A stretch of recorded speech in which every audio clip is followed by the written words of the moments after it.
Right. So I hope everyone enjoyed session 3. I'm sure Paula's talk was great. I can't wait to catch it on YouTube. So just remember, everyone, this entire thing has been recorded. And if you missed one talk and wanted to go to both and you're on the fence, you're like, who do I pick? I promise it will all be up on YouTube relatively shortly. We have to do a little editing here and there just to be sure that, people get credit where credit's due. All right, so this will be the last time I will be talking about the raffle. The raffle is closing at 12 p.m. Be sure to put in your final bids, and let's see at the end who outbids who and who gets to come see me and pick up these baskets, or I come to you, whichever. I'm the new basket lady, Tara. All right, so if everyone just wants to take a moment or so to do their final bidding, and then we will go to session 4. Beautiful. So session 4 is titled Learning Agility. The room 1 will include Gerald, which he'll be talking about his lessons of experience. And then room 2 will be Matali doing the advancements of technology. So let's just see if the 4th time around I can do these breakout sessions correctly. No one touch any buttons until I say go. Beautiful. All right, I'm opening the rooms. Again, room 1 will be Gerald. Gerald, don't start until I come into the room so I can make sure the whole thing's recorded for you. And then 2 will be Matali with the advancements of technology. So I have opened up the rooms, and Cliff and those who can't get into a room, I'll help you when the time comes. All right, Gerald, if you want to introduce yourself, my recording has continued, so we are all set. Thank you, Catherine. For those of you who don't know me, my name is Gerald Cioci. I've been a practicing attorney in New Jersey for the past 30 years. And I thank Catherine for inviting me to speak this morning.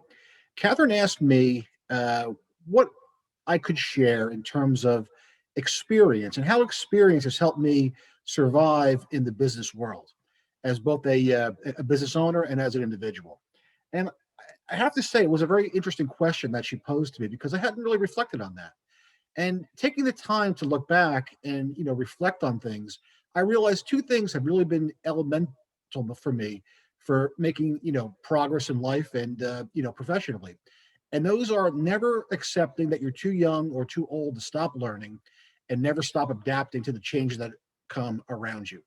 Change is inevitable, and we're going to experience change whether we like it or not. And COVID's a prime example of that. And we've all had to adjust our lifestyles because of COVID. And one of the things we have to realize is in life and leadership, what are our strengths and what are our weaknesses? And how can I compensate for my weaknesses? And how can I improve on my strengths? And, one of the most important things you can do in this situation is try to get help and feedback from people around you. When I came to Monmouth County 10 years ago, I didn't know a living, breathing soul in Monmouth County. I had to change my entire business practice because I had been a trial lawyer for the first 20 years of my career. And my focus was on developing relationships with doctors, bail bondsmen, people like that who would refer me criminal and civil clients. I never had to face a general audience like I had to face with the Chamber of Commerce. And my second networking meeting in Monmouth County was at the old percolator that Cliff Moore used to run up at his restaurant in Hazlitt, the IHOP. And I got there and I realized there's 75 people here who are expecting me to say something in 30 seconds about myself. And I was terrified. I had no idea what to do or what to say. And thankfully, people around me gave me the confidence to just, get up, speak, tell them about yourself and what you do, and be yourself and be natural. And that really helped me. And as I realized that I had not had the experience of being able to tell people in 30 seconds or less what I do for a living and how I can help them, I knew how to improve upon that. So I took the opportunity to talk to other members of the chamber and get feedback from those members. You can get feedback from members in one of 2 ways. Number one, you could do one-to-ones with people in the chamber, which I highly encourage you to do, because it's going to help you grow your business. It's going to strengthen your personal relationships, but those people can also give you their advice on things that you may feel you need some improvement on. I needed help with my commercials. I'm going to be very honest with you. And while I could give a summation to a jury for an hour, I couldn't think of what to say for 30 seconds. So meeting with people in the chamber and asking them for feedback and saying to them, how do you do your commercial? How do you structure it? What should I say in my commercial? Did you hear my commercial this morning? What did you think? How can I improve it? It really helped me. I took the time to realize that I don't know everything. I do need help. And I got a lot of feedback from people like Cliff Moore and others who are very supportive in that. You can also evaluate yourself and say, you know what? I need a little more help. There were business coaches, and there still are in this chamber, who were able to assist me. I engaged two of them. And those business coaches also helped me because I was going from a large practice to basically a solo practice. And I had to engage in the mindset of changing myself from the large law firm scenario to the solopreneurship scenario. And it wasn't easy. But again, that's where the chamber came in. I was able to learn from members of the chamber who had that experience. I was able to learn, and by speaking to other members of the chamber who assisted me in that journey, and it really helped me get my business in Monmouth County off the ground. So I'm very grateful for the opportunities I've had with the Chamber of Commerce, how much has helped me grow my business. We all have to manage change in life. Change is inevitable, and it has to be embraced. And one of the questions I always pose to myself, and has always helped me throughout the course of my professional and personal career, is asking myself, where am I now, and where do I want to go from here?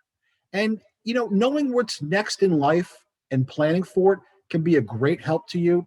If you see the trends that are emerging in your profession or the economy, or even in social, even in the social aspects of your life, it's very important to get on board those trends and not try to cling to a lot of things that you may have done in the past that was successful, that may not be successful for you now.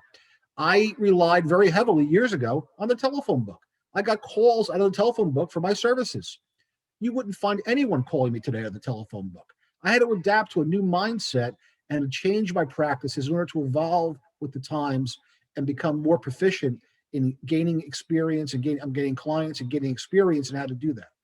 When we ask ourselves where we go from here, we tell ourselves we have to change. Think about this. 15, 20 years ago, okay? Think about what Kodak was as a company. They were $1 billion film processing and film equipment company. Blockbuster Video was $1 billion video company. They rented videos. If you're of a certain age, your Friday nights were spent sometimes getting Chinese food and going to Blockbuster renting a video and chilling out at your house.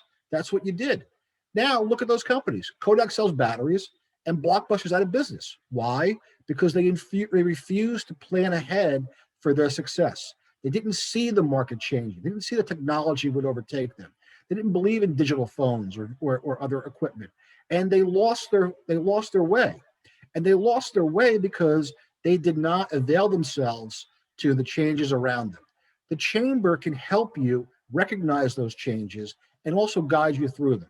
This chamber has been amazing as a resource to myself in learning about what the new trends are in business, the new trends are in marketing, how to develop and maintain people skills and relationships, and how to grow my business.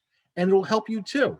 You just have to be able to change your mindset from one of, this has always worked for me before in the past, this will work for me in the future, to, you know what worked in the past is great. I can take some of that with me, but I need to grow and evolve and move forward and embrace some of the new things that are around me.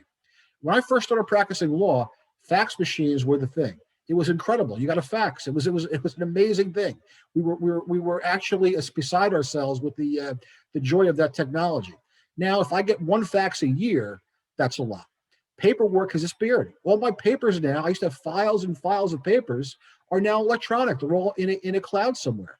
So you need to recognize those changes, embrace them, and move forward with them. One of the things I always tell people, and this goes back to when I joined the chamber, this goes back to when I was on the chamber board, and even as president of the chamber in the past, what I've always said to people is, what's your reason for being a member of the chamber? Are you here because of business, community service, or both? What you need to do to benefit most from the chamber is define your membership goals. And are you setting realistic expectations for yourself? The chamber can be a wonderful source and a resource for you. It could be a source of business, it could be a source of service, and it could be a source of continuing education for you. But you have to avail yourself to that process. And that requires one thing on your part, time. You have to put the time into it. I've talked to people over the years, and I've told them, if you come to the chamber, don't expect to land clients on the very first day you're there. Maybe not the first month you're there, maybe 4 months, 5 months, 6 months. If you keep coming back, you will learn their needs, their wants. They'll learn to trust you. They'll learn your business, and they will start doing business with you. I don't believe I got any business from the chamber for the first 8 or 9 months I was a member. But in that period of time, I was able to avail myself to the things the chamber offered me in terms of education and an advancement in terms of my career. And I was also able to help other people in the chamber advance their careers, give advice, refer them business. You really need to be in a situation where you want to give in order to receive. And don't be embarrassed about saying to somebody, I don't know what I can do for you today, but tell me about what your business does and how it operates, because tomorrow I may need somebody who may need your services. We all have a tendency in life when we're talking to people, whether it be in a networking event or in some other medium, that when they're not talking about something that interests us, we tend to shut down. Keep your ears open.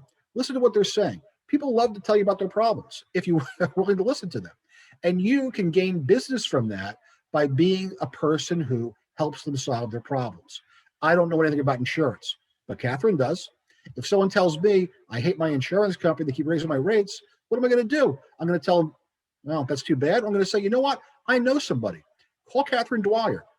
And that builds credibility to you, because if that person gives your referral a good experience, your referral has credibility and now wants to help you. Catherine then wants to help you. You can expand your entire circle of influence by leveraging your chamber membership.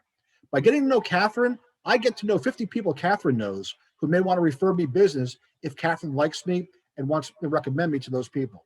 Catherine now has 50 people that I will recommend her to because she is someone I would want to do business with.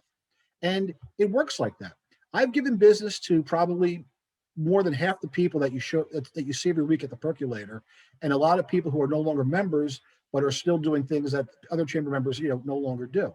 And you build relationships. Those relationships will last you throughout your entire life. One of my closest friends in this chamber is Al Aloisi. I met him the first visit I was to a percolator back in 2010 or 11, and we're still friends today. We were out last night.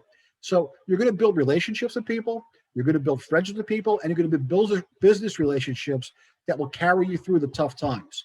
Because when you're hurting and their business is hurting and people know that, and you've done things for them, they're going to want to turn around and help you. The other thing about the chamber that could really benefit you is volunteering and serving on committees. We're talking about leadership today. And I said before, not everyone is a strong leader. Not everyone's a born leader. In fact, I think most leaders learn their craft as opposed to just being born with the innate ability to lead. And how do you learn those leadership skills? Well, you serve on committees, you volunteer, you come up through the ranks, you work on projects, and you assist people. When you go onto those committees, you're helping yourself and you're helping the chamber and you're helping the community at large. But you're also gaining leadership experience. When you head a committee, you become a leader now. And now you've learned how to, you've learned now how to use those leadership skills to develop something. You've developed, let's say, a presentation. You developed an event for the chamber, but you've done it. You've led. It's a resume builder for you, and it's also a confidence builder. Because believe me, chamber work is hard. If you can do things in this chamber, I'm telling you the truth. You can do things anywhere in any company or any business in America. It's the same dynamic. It's just on a different level. And one of the hardest things, and I think Cliff would attest to this as well, was being president of this chamber. It's a lot of work, but I learned from that and it helped me be a better person and a better leader. So leadership ties in very much to what you do in this chamber. And remember one thing, whether you're a solopreneur or you work at a business where you employ a number of people, and I've employed 25 people in my career, you always will be a leader. Whether you're a leader of one or a leader of many, you still have to lead. And it's sometimes harder when you're a small business or just starting out to be a leader. But as long as you are willing to accept the responsibility of leadership and trust the people around you and help them grow their businesses, help them grow personally, and let them help you as well, you will always come out on top. So in essence, the chamber has been an exceptional tool for me. I can't thank the people in this chamber enough for having helped me build a business down here. And I will do anything I can in the future to help the individuals of this chamber, either professionally or personally, grow, in their businesses as well. So with that being said, are there any questions? Jerry, I'd like to acknowledge what you said and say I appreciate the fact you acknowledged what we did with the percolator. And I think one of the key aspects of being a leader is when you get an organization or your business to a certain place, sometimes you have to hand it off. And sometimes when you hand it off, people are going to do things differently than you are. People are going to have different ideas. And what you need to do is you need to lose your ego and let them carry the stick a little bit further. And I think that's what made the chamber evolve as much as the chamber evolved. When I was with the Northern Monmouth Chamber of Commerce back in 2004, we only had 25 members, and look where it is now. I mean, it's merged, it's grown. Great leaders have gone through. And to your point, when you're in charge of a group like that, it was Sebastian after me, then you, then Bernice, and you just keep talking about these leaders, and you have to be able to hand it off and let somebody else do it. And I had a business coach, Chris Cioci, rest his soul, and he had told me one of the most important things is you can't have an ego and steal shamelessly. Look what other great people are doing and do the same thing. And if you can make it better, good for you. And share it. You need to constantly share. Let things go. You need to listen to people. You need to understand, hey, people come from a different perspective. I think diversity is a great thing. I think if we can have an argument or a discussion or a passionate debate, and then walk away and still respect each other and understand where the other person came from, it's important. But I think the thing that you nailed most importantly is, in the brand of me, and I'm coming out with version 2.0, is, my mantra is what you know is important, who you know is more important, but who knows what you know is what's most important. And you shared that. I mean, I have no idea who Catherine is, and now I know if I need insurance, just based on what you said, she's somebody I'd look for. So those are all great things, and I appreciate your comments, and I appreciate, I'm not as involved in the chamber as I once was because of a lot of things going on. But I'll come back in. I get engaged. I follow what's going on, and I appreciate everything everybody does. And congratulations to everybody to put this together. I think it's fantastic. Catherine did a great job. She really showed leadership. Thank you for being here, everyone. Jeremy, I think, has a question. Yeah, Jerry, so to your point, there's different reasons you get involved in the chamber, whether it's to generate business or for service or a combination of things. What, I guess, for some people who coming into the chamber, they've been involved for a while, maybe certain things aren't clicking. And what advice might you give to somebody to reframe their relationship within the chamber? Is there anything different that you would do in that situation versus somebody coming in fresh? Yeah, if you've been a member of the chamber and the chamber has been working for you, ask yourself why. And ask yourself, in all honesty, what's been the reason why I haven't been successful here at the chamber? Most people will find that they're asking for business, but not willing to listen and give business. And that's one of the things that is sometimes hard for people is when they come to an event, they want to give their business cards out. They want to tell everyone about what they do and who they are. And then they want to turn off and go onto their phone when someone else is speaking. If you aren't getting the most out of the chamber, talk to the people in the chamber also. Say, what can I do differently, you think, to build my relationships up? It's really about relationship building, and it's about listening. Those are the two most important things I can share. And like I said before, I didn't get a business from the chamber for 6 to 8 months while I was a member, but I kept coming back. And by keeping coming back and letting people know you're serious, you want to help them as much as you want to help yourself, it'll come. Yes, Sherilyn. Gerald, that was excellent, first of all. And I just love how you just drive home the fact that people do come in and they think that's going to be instant. Mm-hmm. And it's just so, that you drive that home, that how important it is just to wait and be patient. And it is important because you're not going to come in and instantly all of a sudden do business with someone. So it's nice to always hear that, and how you have always, as a leader, you always bring that up. And I always appreciate that. And I find that I just really respect that. So thank you. I have to say, Charlene, you have made my tenure in the chamber so much better. And I thank you as both a person and a professional, because if not for you, the chamber would not be where it is today, would not succeed. You've carried us through time and time again. So I want to thank you, from the bottom of my heart for all the help you gave me, especially when I was on the board as the president.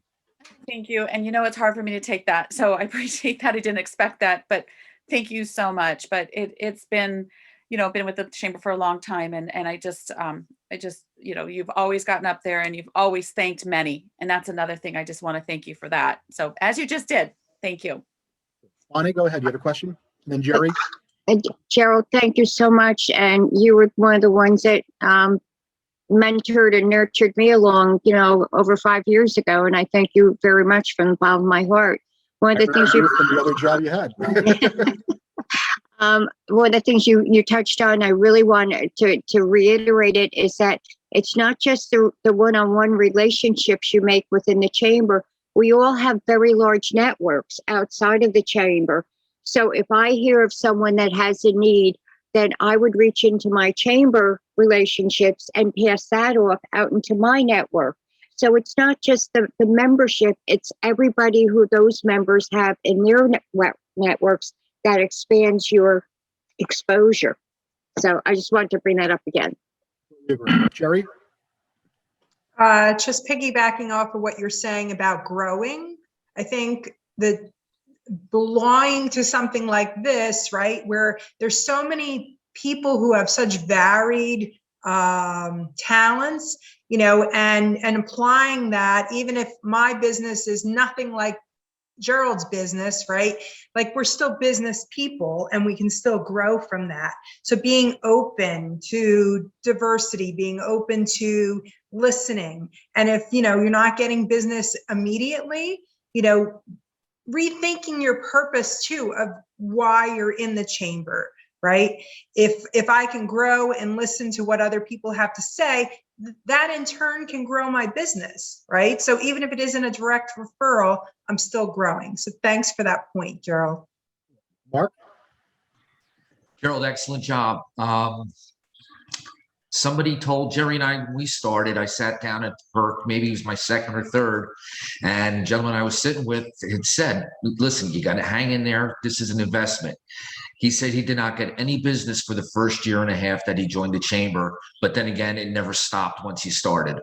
And even with new people coming in where they might see somebody that's in their same field, that's an established chamber member per se, don't be intimidated. Don't bail right away because you're afraid that there's no way to compete, because the chamber's not a competition. Chamber is a place to build and make relationships. And even if there's a person there that's a go-to person in general, it's always good to know somebody else. And there's other new members coming in who don't have a relationship with that go-to person per se. So it's constantly evolving. And that's what you said, Gerald, about you got to be able to change and go along with the time. One of the worst things you could be in life is comfortable. Because if you're comfortable, you're not growing, you're not evolving. So, if you all of a sudden you're sitting back, and you realize, wow, things have plateaued. Wow, I'm smooth sailing is not always a good, healthy thing to do. One more. Karen, you're next. Yeah, I think one of the things I think, Jerry, you alluded to early on is that COVID has taught us that the key to getting through all this is grit. You have to have grit. And know that it's one step, you just keep moving forward. The other thing, when I joined this chamber, I think I said early on when I first joined that I looked at a lot of chamber and I spent a lot of time going to other chambers and different events and sort of deciding where I wanted to invest my resources, my time, my money, my experience and skills, and decided here. And one of the things that we all know, and Jerry Vigiani, you probably have used this, in each area of your life, you are the average of the 5 people you spend the most time with. And that's why you choose a chamber like this, because you want to raise your average. It's funny. I raised my average by hanging out with people like Cliff Moore, Cheryl Lim, also with people, that I've met more recently at Bonnie, but old friends like Bernice. Bernice taught me a lot about how to lead, and she was instrumental in making this chamber what it is today. The merger was very difficult, and we spent a lot of time and effort. I mean, probably more hours than we ever anticipated in making the merger successful. And Bernice was very instrumental in that. So it's the people around you, and I can't thank those guys enough. Great, everyone. I appreciate this conversation. Round of applause. I am going to be closing the room to move forward to the main room. You could hit the button to go straight back to the main room, or you have the ability to just wait the 1 minute